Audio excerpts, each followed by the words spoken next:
የአገልግሎት ዘመናቸውን እግዚአብሔር ይባርክልን፣ እንደ ዋርካ ያስፋልን፣ በቤቱ ያጽናልን። ከዚህ በመቀጠል የእግዚአብሔር ቤተሰቦች የዕለቱን ወንጌል ነው የምንሰማው የምንማረው ማለት ነው። ሕፃናትን በተቻለ መጠን እንደመያዝ ለማድረግ ሞክሩ። ካለዚያ ደግሞ ወደ ውጭ አውጣችሁ ማጫወት ትችላላችሁ። ቅዳሴ ጊዜ ግን ውጭ ላይ ባታቆዩቸው ሕፃናትን ውስጥ ላይ ይዛችኋቸው ብታስለምዷቸው፣ ቁማችሁ ከነሱ ጋር ብታስቀድሱ ትላለች እናት ቤተክርስቲያን። ይህን ነገር ገጻችንና ማተም በስመ አብ ወወልድ ወመንፈስ ቅዱስ አሐዱ አምላክ አሜን። አባቶች ካህናት፣ ወንድሞች ዲያቆናት፣ መዘምራን፣ ምዕመናን በኢየሱስ ክርስቶስ ፍጹም ሰላም እንደምን አደራችሁ? የአባቶቻችን አምላክ እግዚአብሔር እዚህ ያደረሰን ስሙ ለዘላለም የተመሰገነ ይሆን። ከሰማይ ከወረደ በቀር ወደ ሰማይ የወጣ ማንም የለም፣ እርሱም በሰማይ የሚኖረው የሰው ልጅ ነው ይላል የዮሐንስ ወንጌል ምዕራፍ 3 ከቁጥር 13። እደግመዋለሁ። የዮሐንስ ወንጌል ምዕራፍ 3 ከቁጥር 13። እስቲ እናንተን መጀመሪያ ጠይቃችኋለሁ፣ ብዙም አናቆያችሁ። ዛሬ ቀኑ ምን ይባላል? ምን ይባላል ቀኑ? ሰንበቱ ምን ተብሎ ይጠራል? ዘወረደ ማለት ምን ማለት ነው? እሺ፣ በወንዶች ዘወረደ ማለት ምን ማለት ነው? ዘወረደ ማለት ግዕዝ ስለሆነ የወረደ ማለት ነው። መውረድ ማለት ነው። ሰው መሆን ማለት ነው። ባጭር ቃል አያችሁ፣ የርዕሳችን አይታችኋል አይደል? በሰማይ የሚኖረው የሰው ልጅ ነው አለ። በሰማይ የሚኖር እንደገና እሱ ደግሞ ምንድን ነው? የሰው ልጅ ነው አለ። ኢየሱስ ክርስቶስ ነው እየተናገረ ያለው። ስለ ኢየሱስ ክርስቶስ ነው እየተናገረ ያለው። ኒቆዲሞስን ምን እንዳለው ታውቃላችሁ? ኒቆዲሞስ አለው እንዲህ ይላል፣ እውነት እውነት እልሃለሁ የምናውቀውን እንናገራለን፣ ያየነውን እንመሰክራለን፣ ምስክርነታችንንም አትቀበሉትም። ስለ ምድራዊ ነገር ብነግራችሁ በነገርኳችሁ ጊዜ ካላመናችሁ ስለ ሰማያዊ ነገር አስታውሉ። ስለ ሰማያዊ ነገር ብነግራችሁ እንዴት ታምናላችሁ? ካለ በኋላ ለኒቆዲሞስ ከሰማይ ከወረደ በቀር ወደ ሰማይ የወጣ ማንም የለም፣ እርሱም በሰማይ የሚኖረው የሰው ልጅ ነው። አሁን ኢየሱስ ክርስቶስ ኒቆዲሞስ ታውቃላችሁ ታሪኩን። ትምህርቱ ዛሬ ስብከቱ ምናልባት የምትጠብቁ ስለ ጾም ነው። አዎ ጾም መግቢያ ነው። ነገር ግን ጾሙ ይሄ ሳምንት ጠቅላላ እስከ እሑድ ያለው ሳምንት ምን ተብሎ ይጠራል? ዘወረደ ተብሎ ይጠራል። ከዛሬ እስከ ቀጣይ እሑድ ያለው ሳምንቱ ዘወረደ ይባላል። የሚነገረው ቃል እግዚአብሔር ከሰማያ ሰማያት መውረዱን፣ ከድንግል ማርያም መወለዱን፣ ፍጹም ሰው መሆኑን ይናገራል። ኢየሱስ ክርስቶስ ፍጹም ሰው፣ ፍጹም ተናገሩ፣ ፍጹም አዎ። እነዚህ መረጃዎች በመጽሐፍ ቅዱሳችሁ እያወጣችሁ እናያለን። ስታነቡት ማመን ስለሆነ ቤታችሁ ሄዳችሁ ልታስታውሱ ስለምትችሉ ማለት ነው። ዛሬ የምንነጋገረው ፍጹም ሰው ፍጹም አምላክ መሆኑን ማሳየት ነው። ኢየሱስ ክርስቶስ 50% ሰው 50% አምላክ አይደለም። ፍጹም ሰው ፍጹም አዲያ እንዴት ነው የምንለየው? ይህ ይቀላቀላል። ፍጹም ሰው አልክ፣ እንደገና ፍጹም አምላክ አልክ፣ ይቀላቀላል እኮ። እንዴት ነው ብላችሁ ጠይቁኝ እስኪ። እንግዲህ ኢየሱስ ክርስቶስ ፍጹም አምላክ ነው ስንል ስጋ ቢለብስም ምንድን ነው? ስጋ በመልበስ አምላክነቱ ተወስዶበታል። በጣም ጥሩ። ምን መረጃ አላችሁ? በአምላክነቱ ስጋ ለብሶ ሲሰራ የነበረው እንዴት ነው ታውቃላችሁ? እስቲ ንገሩኝ እናንተ የምታውቁ ካላችሁ። መልካም እናንተ መጽሐፍ ቅዱስ እስቲ ማውጣት ጀምሩ። እስቲ ተለማመዱ። ግድ የላቸውም ስናዛቸውም ተለማመዱ። የዮሐንስ ወንጌል ምዕራፍ 9 አውጡ። የዮሐንስ ወንጌል እንጂል ዮሐና ኢሳሃ ቲሳ እንዲህ ይላል። ሲያልፍም ከመወለዱ ጀምሮ ዕውር የሆነውን ሰው አየ። ደቀ መዛሙርቱን መምህር ሆይ ይህ ሰው ዕውር ሆኖ እንዲወለድ ኃጢአት የሰራ ማን ነው? እርሱ ወይስ ወላጆቹ ብለው ጠየቁት። ኢየሱስም እንዲህ ብሎ መለሰ፣ የእግዚአብሔር ሥራ በእርሱ እንዲገለጥ ነው እንጂ እርሱ ወይም ወላጆቹ ኃጢአት አልሰሩ። ቀን ሳለ የላከኝን ሥራ ላደርግ ይገባኛል። ማንም ሊሰራ የማይችልበት ሌሊት ትመጣለች። በዓለም ሳለሁ የዓለም ብርሃን ነኝ። ይህን ብሎ ወደ መሬት እንትፍ አለ። በምራቁም ጭቃ አድርጎ በጭቃው የዕውሩን ዓይኖች ቀባና ሄድና በሰሊሆም መጠመቂያ ታጠብ አለ። ትርጓሜውም የተላከ ነው። ስለዚህ ሂዶ ታጠበ፣ እያየም መጣ ይላል። ስለ ቃሉ እግዚአብሔር የተመሰገነ ይሁን። ምን እያለ መጣ? ምን እያለ መጣ? ይሄ የአምላክነት ስራ እኮ ነው። ለሰው ይቻላል? ጭቃን እስቲ እኛ አልቦልቦል እስቲ እንበል፣ አይናችን እናጠፋለን እንጂ የሚጠቅም ነገር ይኖረዋል? አያችሁ፣ ፍጹም አምላክ ነው የምንለው ጭቃን ወስዶ ግንባሩ ልሙጥ ነው። ከእናቱ ማኅፀን ጀምሮ ሲወለድ አይነ ስውር ነው። ደም የለውም፣ ምልክት የለውም። ጭቃ መጣና ልጥፍ ልጥፍ አደረገው። ከዚያም በኋላ ሄድ በሴሎም ታጠብ አለ። ከዚያም በኋላ እያየ መጣ ነው የሚለው። አያችሁ፣ ምንም እኮ እዚህ ላይ የዓይን ምልክት እኮ የለም። እያየ መጣ። ይሄ የምን ስራ ነው? የአምላክነት ስራ ነው አይደል? በጣም ጥሩ። እስቲ ማቴዎስ ወንጌል የሉቃስ ወንጌል አውጡልኝ። እስቲ የሉቃስ ወንጌል ምዕራፍ ስታወጡ ምዕራፍ 5 አውጡልኝ። የሉቃስ ወንጌል ምዕራፍ 5 አውጡና እንዲህ ይላል። አሁን የአምላክነቱን እያሳየኋችሁ ነው። ፍጹም አምላክ ነው እንዴት የምንልበትን ምክንያት ለመግለጽ ነው። ይሄ ለሰው አይቻልማ፣ ለእግዚአብሔር ነው የሚቻለው። እሺ የሉቃስ ወንጌል ምዕራፍ 5 ቁጥር 22 ጀምራችሁ እናንተ ታነባላችሁ። እንዲህ ያለ ኢየሱስም ሐሳባቸውን እያወቀ መልሶ በልባችሁ ምን ታስባላችሁ? ኃጢአትህ ተሰረየልህ ከማለት ወይስ ተነሳና ሂድ ከማለት ማንኛው ይቀላል? አስተውሉ። ኃጢአትህ ተሰርዮልሃል ከማለትና ሽባ የሆነውን መሄድ የማይችለውን ሂድ ማለት የትኛው ይቀል ይመስላችኋል? አላቸው። አነብላችኋለሁ። ነገር ግን በምድር ላይ ኃጢአት ሊያስተሰርይ ለሰው ልጅ ስልጣን እንዳለው እንድታውቁ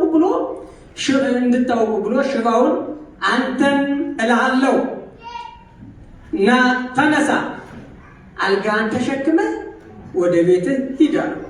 በዚያን ጊዜም በፊታቸው ተነሳ፣ ተኝቶበትም የነበረውን ተሸክሞ እግዚአብሔርን እያመሰገነ ወደ ቤቱ ተመልከቱ። ይህ አምላክነት ስራ ነው። በቃል እኮ ነው። አምላክ ነው የምንለው ለዚህ ነው። ኢየሱስ ክርስቶስ ፍጹም አምላክ ነው ስንል እኛ ኦርቶዶክሳውያን አምላክ ነው፣ አማላጅ ሊሆን አይችልም፣ ነቢይ ሊሆን አይችልም፣ የቅዱሳንን ቦታ ወስዶ እሱ እንደዚህ ወደ ሌላው የሚለምንበት ቦታ የለውም። ለዚህ ነው አምላክ ነው የምንለው። በአምላክነቱ ሽባውን እነሱ ባልጋ ነው ተሸክሞ ያመጡት። የሚገርመው ነገር ግን ሰዎቹ ዘመዶቹ እንዴት እንዳደረጉ ታውቃላችሁ? ሰው ጥቅጥቅ ብሎ ዙሪያውን ስለሞላ ምን ማድረግ አለብን አሉ ቤተሰቦቹ። ተሸክሞ ህሙማን ይፈወሳሉ፣ አጋንንት ይወጣል፣ አይነ ስውር ይበራል፣ ልምሾው ይቃናል፣ ጸጥ ብሎ ይሄዳል፣ ልምሾ ይሆናል። ከዚህም በኋላ ቤተሰቦቹ የእኛም ወንድም መዳን አለበት አሉና ጣራውን ላዩን እኮ ነው የሃይማኖታቸው ጽናት ይላል መጽሐፍ ቅዱስ እኮ የሚገርመው ነገር ላይ ጣራውን አነሱና ወደ ታች ወረወሩት። ይለይለት ብሎ ማለት ነው። ካዳኑ ያደነው ኢየሱስ ክርስቶስ ቤት ውስጥ ነው ያለው። ጣራውን አነሱና ወደ ታች ሲጥሉት እምነታቸውን አየ ነው የሚለው መጽሐፍ ቅዱስ። እምነታቸውን አየና የኔ ልጅ ተነስ፣ ልምሾና አይደል ባልጋ ነው አይደል የመጣው ይቻላል፣ ተነስና ሂድ አለው። ከዚያም በኋላ አንተ ኃጢአትህ ተሰርዮልሃል ነበር ያለው ኢየሱስ ክርስቶስ። መጀመሪያ በደልህ ተትቶልሃል ነበር ያለው ኢየሱስ ክርስቶስ። አዲያ ጉረምራሚዎች ጸሐፍት ፈሪሳውያን እንዴት ኃጢአት ላይ ያስተሰርይ ይችላል አሉ። ኃጢአት ማስተሰረይ በደልን መተው እኮ የሚቻለው ልክ ለአምላክ ብቻ ነው።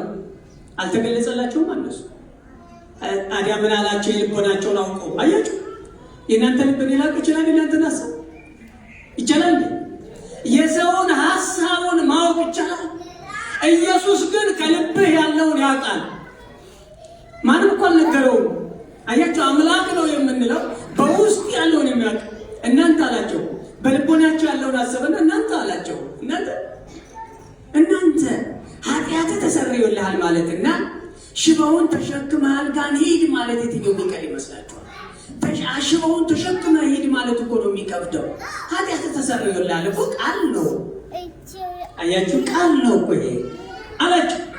ከዚህም በኋላ ልጄ ተነስና አልጋን ተሸክመህ ሄዳለሁ። ወዲያው ተነሳ፣ አልጋውን ተሸክሞ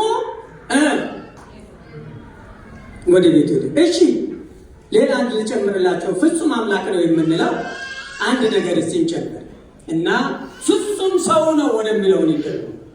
እስቲ ዮሐንስ ወንጌል አውጡልኝ የምታነቡ ሰዎች። እግዚአብሔር ሰማይና ምድርን ፈጠረ ይላል ኦሪት ዘፍጥረት። የመጀመሪያው መጽሐፍ ቅዱስ ክፍል ኦሪት ዘፍጥረት። በአዲስ ኪዳን ደግሞ መጥተን እሱን እናታጥማለን። በመጀመሪያ ቃል ነበረ፣ ቃልም በእግዚአብሔር ዘንድ ነበረ፣ ቃልም እግዚአብሔር ነበረ። ይህም በመጀመሪያው በእግዚአብሔር ዘንድ ነበረ፣ ሁሉ በእርሱ ሆነ። አዳምጡ፣ ምን ሆነ? በቃ ፍጹም አምላክ ነው የምንለው ይሄ ነው። ሁሉ በእርሱ ሆነ፣ ከሆነውም አንዳችስ እንኳ ያለ እርሱ አልሆነም። በእርሱም ሕይወት ነበረች፣ ሕይወትም የሰው ብርሃን ነበረች። ብርሃንን በጨለማ ይበራል፣ ጨለማም አላሸነፈው። ምን አላሸነፈው? እሱ የሚያሸንፈው ነገር የለም። እሱ እኮ ነው። ብርሃንን በጨለማ ይበራል፣ ጨለማም አላሸነፈው። ከእግዚአብሔር የተላከ ሰው ዮሐንስ የሚባል አንድ ሰው ነበረ። ሁሉ በእርሱ በኩል እንዲያምኑ ይህ ስለ ብርሃን ሊመሰክር ዘንድ ለምስክር መጣ። ስለ ብርሃን ሊመሰክር መጣ እንጂ እርሱ ብርሃን አልነበረም። እውነተኛ ብርሃን ማን ነው? ኢየሱስ ክርስቶስ ነው። ቅዱሳን እኮ ብርሃንን የወሰዱት ከሱ ናቸው እንጂ ፍጹም ብርሃን አልነበሩ። ብርሃንን ከማን ወሰዱ? እናንተ ዓለም ብርሃን ናቸው አለ ክርስቶስ ነው። ስለ ብርሃን ሊመሰክር መጣ እንጂ እርሱ ብርሃን አልነበረም። ለሰው ሁሉ የሚያበራው እውነተኛ ብርሃን ወደ ዓለም ይመጣ ነበረ። በዓለም ነበረ፣ ዓለሙም በእርሱ ሆነ። አስቡ፣ ይርቃ በዓለም ነበረ፣ ዓለሙም በእርሱ ሆነ፣ ዓለሙም አላወቀው። ምን አለ? ዓለሙም አላወቀው። በዓለም ነበረ፣ የእርሱ ወደ ሆነው መጣ፣ የገዛ ወገኖች አልተቀበሉትም። ለተቀበሉት ሁሉ ግን በስሙ ለሚያምኑት ለነሱ የእግዚአብሔር ልጅ የሆኑ ዘንድ ስልጣን ሰጣቸው። እነርሱም ከእግዚአብሔር ተወለዱ እንጂ ከደም ወይም ከስጋ ፈቃድ ወይም ከወንድ ፈቃድ አልተወለዱም። ቃልም ስጋ ሆነ። አያችሁ፣ መጀመሪያ ቃል ነበረ አልተነሳም። በመጀመሪያ ቃል ነበረ፣ ቃልም በእግዚአብሔር ዘንድ ነበረ፣ ሁሉ በእርሱ ሆነ። ያለ እርሱ ፈቃድ አንድችም የሆነች ነገር የለም። ያለ እርሱ ፈቃድ። ከዚያም በኋላ ስጋ ቃል ምን ሆነ? ፍጹም አምላክ የምንለው ለዚህ ነው። እሺ፣ ፍጹም ሰው ነው የምንለው ስለምንድን ነው? አይደል? ኢየሱስ ፍጹም ሰው ነው አይደል?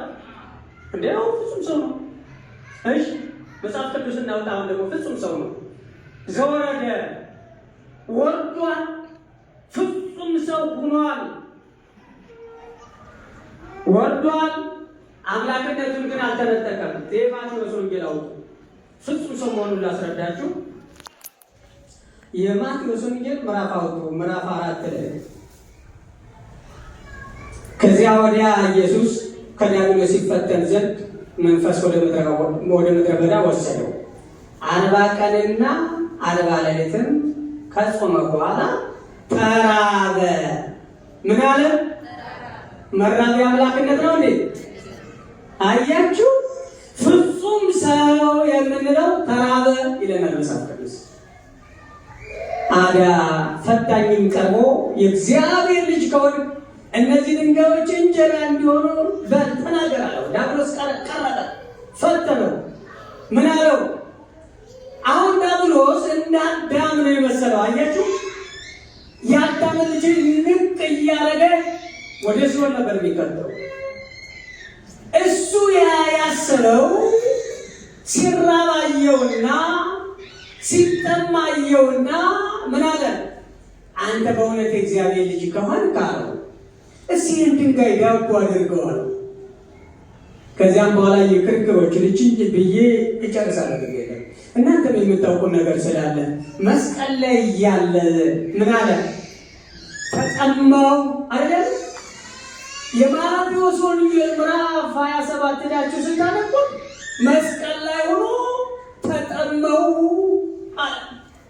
ሲገረፍ ነው ያደረው።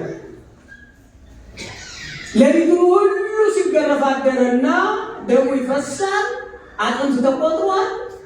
ወሆለቁ ሁሉ አይጽምት ከመሰራቂ ወፍያ እንደ ሽፍታ እንደ ወንበዴ ቆጠሩኝ፣ አጥንቴ እስከሚቆጠር ገረፉኝ፣ ያለ ርኅራኄ ወገሩኝ አለ። እንግዲህ ምናልባት እንሰማለን እኛ ውትድርና ባንሄድም ጥይት የተመታ ሰው ውሃ ብሎ ውሃ በጣም ጠጥቶ ነው የሚሞተው። ደሙ የሚፈስ ሰው የሚፈልገው ውሃ ነው፣ ቶሎ ቶሎ ይጠጣል። አዲያ ኢየሱስ ክርስቶስ በጣም ነው ደሙ የፈሰሰው አጥንቱ እስከሚቆጠር። እዚያም በኋላ መስቀል ላይ ሲያወጡት ምን አለ? ተጠማው። መጠማት የማን ነው? የሰውኛ ባህሪ ነው። ፍጹም ሰው ነው ስንል መስቀል ላይ ሆኖ ምን አለ? ተጠማው። አዲያ ውሃ ሰጡት። ውሃ ነው የሰጡት። ሆምጣጤ ለብዙ ቀናት ሆምጣጣ ነገር እንትን ብሎ ምንድን ነው የምትሉት? ግብጾች ሆምጣጣ ነገር ቢበሉ ምንድን ነው ባል መካዳ ነው አይደል? ልክ መካዳ እንደሱ።